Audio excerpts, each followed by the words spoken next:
Malaysia will have access to COVID-19 vaccine. Water supply in Klang Valley fully restored.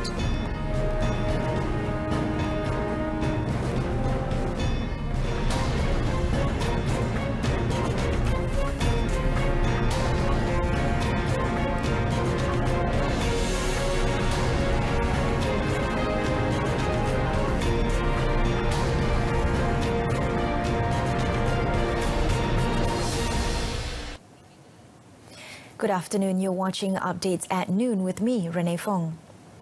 The number of new COVID-19 cases rose to 3 figures yesterday, with 100 cases reported compared with 62 on Monday, bringing the total cumulative tally to 9,559 cases. Health Director General Tan Sri Dr. Noor Hisham Abdullah said of the 100 new cases, 85 were local transmissions involving 55 Malaysians and 30 foreigners, while 15 were imported cases. Elaborating further, Tan Sri Dr. Noor Hisham said the COVID-19 infectivity rate, or R0, RO, in the country, which currently stands at 1.72, has exceeded the critical mark of 1.6, a massive change from 2 weeks ago when RO stood at 0.72. Tan Sri Dr. Noor Hisham said the significant RO increase is reflective of the increase in the number of local transmissions compared to 2 weeks ago. Masyarakat kemungkinan kian leka dan tidak mengendahkan prosedur operasi standard iaitu SOP yang telah ditetapkan. Nasihat-nasihat yang telah diberikan mulai diambil ringan, dan ini termasuklah juga oleh petugas barisan hadapan di kalangan petugas kesihatan dan juga agensi-agensi lain. The Health Director General further urged all frontliners and the general public to regard the case as a lesson on the importance of taking precautions to protect themselves and their families at all times. Meanwhile, Prime Minister Tan Sri Muhyiddin Yassin pledged that the country will have access to a COVID-19 vaccine, even if one is not manufactured locally. He said Malaysia was already discussing with countries that are developing a vaccine and offered its assistance.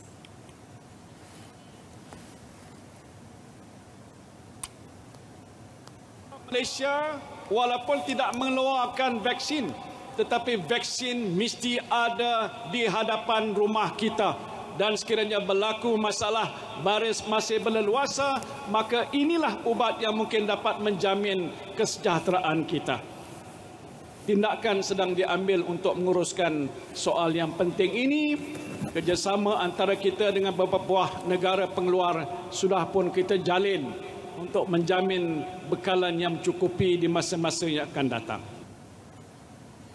Currently, Russia and China have announced that they have come out with working vaccine for COVID-19. On 3rd September, health news portal Code Blue reported that Malaysia has not yet committed to joining a global COVID-19 vaccine allocation plan co-led by the World Health Organization (WHO) that has signed up 76 countries so far.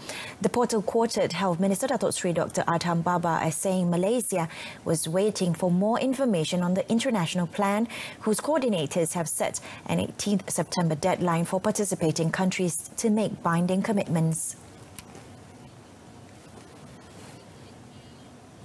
The unscheduled water supply disruption in 7 regions in Selangor and Kuala Lumpur as a result of the forced closure of the Sungai Selangor Phase 1, 2, 3 and Rantau Panjang water treatment plants due to pollution at the raw water source since 3rd September has been restored.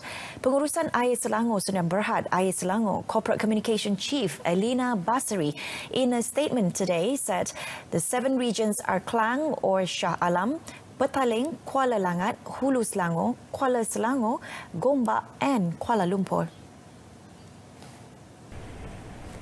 Elaborating further through the statement, Elina said Air Selangor would like to thank consumers for their patience during this unscheduled water supply disruption and advise everyone to always use water prudently. She also advised consumers to download the Air Selangor smartphone application on Google Play or App Store for the latest water supply information. They can also refer to Air Selangor Facebook, Twitter and Instagram or visit the website for any inquiry and assistance.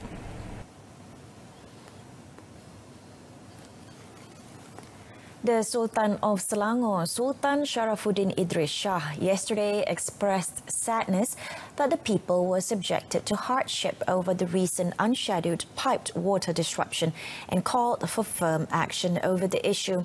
Istana Selangor said in a statement that His Royal Highness had written to Selangor Menteri Besar Datuk Sri Amiruddin Shari, stating what had to be done because the ruler is worried that a persistent water problem can give rise to tension among the people and disrupt social harmony. The statement said the Sultan wanted stricter enforcement measures to be put in place and illegally erected houses and factories on the banks of rivers demolished as they had the potential to pollute the rivers and tributaries in the state. It also said that the ruler had long called for a special committee to be set up by the state government to monitor and ensure that rivers remain unpolluted by chemicals or waste material that can jeopardize the supply of raw water to the treatment plants. According to the statement, Sultan Sharafuddin also wants the enforcement of more stringent legislation for the imposition of heavier penalties on polluters of rivers and the environment, especially water sources, and offenders to be given mandatory jail terms and maximum fines. The statement also said that the Sultan is against any political interference in enforcement matters pertaining to the pollution of the environment. Since last Thursday, about 5 million people in 7 areas in Klang Valley faced an unscheduled disruption in piped water supply after 4 water treatment plants had to be shut down due to odor pollution of Sungai Gong in Rawang. Everything is in place for the hosting of the Malaysia Day Celebration at the Cebu Indoor Stadium on 16th September. Communications and Multimedia Minister Datuk Saifuddin Abdullah said after co-chairing the 2020 Malaysia Day Celebration main committee meeting with Sarawak Utility Minister Datuk Sri Dr. Stephen Rundi Utom yesterday said he was satisfied with preparations made by the various federal and state government agencies. Commenting further, Datuk Saifuddin said Prime Minister Tan Sri Muhyiddin Yassin, Sarawak Chief Minister Datuk Patinggi Abang Johari Tun Openg, Sabah Chief Minister Datuk Sri Shafi Abdal and all the other federal cabinet ministers would be present at the celebration.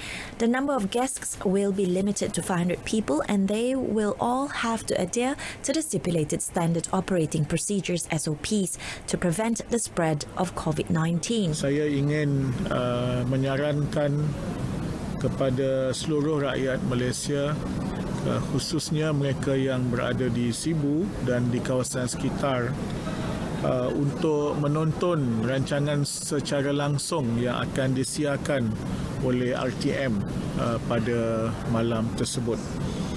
Ini adalah untuk kita mengelakkan kesesakan di tempat kita mengadakan acara ini, semata-mata untuk kita menjaga kesihatan dan keselamatan setiap penduduk. Meanwhile, Datuk Stephen Rundi, when asked about the highlights of the celebration, said there would be stage performances and video presentations that would project the people's appreciation towards the formation of Malaysia. The Cabinet Committee on National Food Security Policy agreed at its first meeting yesterday to create 4 clusters as a strategy to improve the quality and food security by optimizing existing resources. The committee, which was chaired by Prime Minister Tan Sri Muhyiddin Yassin, was set up following the COVID-19 pandemic and is responsible for the holistic scrutiny of food security issues involving aspects on the food supply chain, manpower, technological applications, financial resources, investment and land and infrastructure use. According to a statement Minister's Office PMO issued in conjunction with the meeting in Putrajaya, the establishment of the 4 clusters under 3 ministries and 1 agency was a result of the meeting agreeing on the proposed National Food Security Framework as recommended by the Food and Agriculture Organization of the United Nations FAO. 2 of the clusters are the Availability Cluster under the Secretariat of the National Agriculture Advisory Council MPPN, Ministry of Agriculture and Food Industry MAFI, and Accessibility Cluster under the Secretariat of the National Action Council on Cost of Living, Domestic Trade and Consumer Affairs. The other 2 are the Food Safety and Nutrition Cluster under the Secretariat of the National Food and Nutrition Safety Council, Health Ministry, and the Stability and Sustainability Cluster under MAFI and National Security Council MKN. The PMO added a total of 5 working papers covering strategies to strengthen the nation's agri-food sector based on increased domestic production, expansion of modern technology and reduced dependence on imports were discussed at the meeting.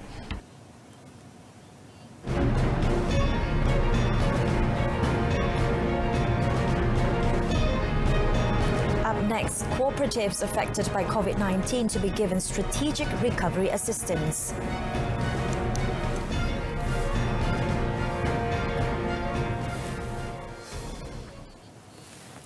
Cooperatives that are adversely affected by the COVID-19 pandemic will be given strategic recovery assistance through the Cooperative Commission of Malaysia SKM.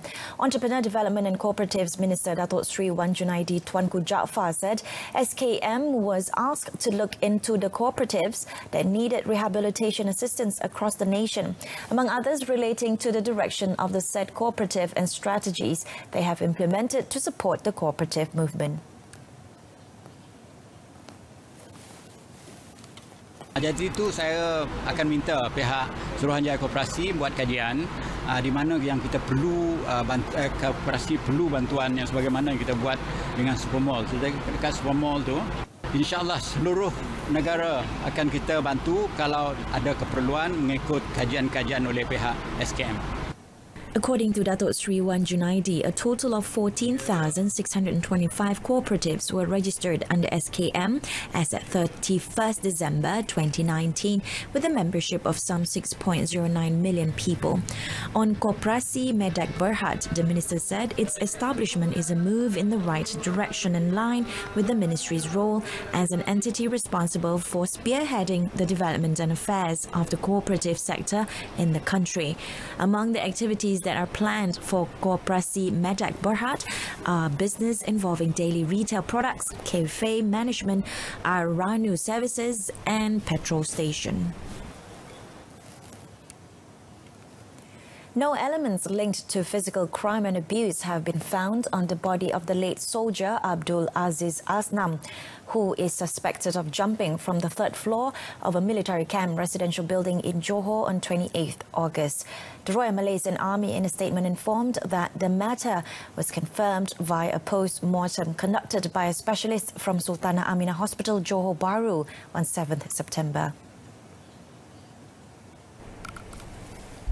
The statement said the personnel was found to have fallen from the 3rd floor of the residential building at the camp and suffered serious head injuries and was later sent to Sultan of Sarawak Hospital for treatment.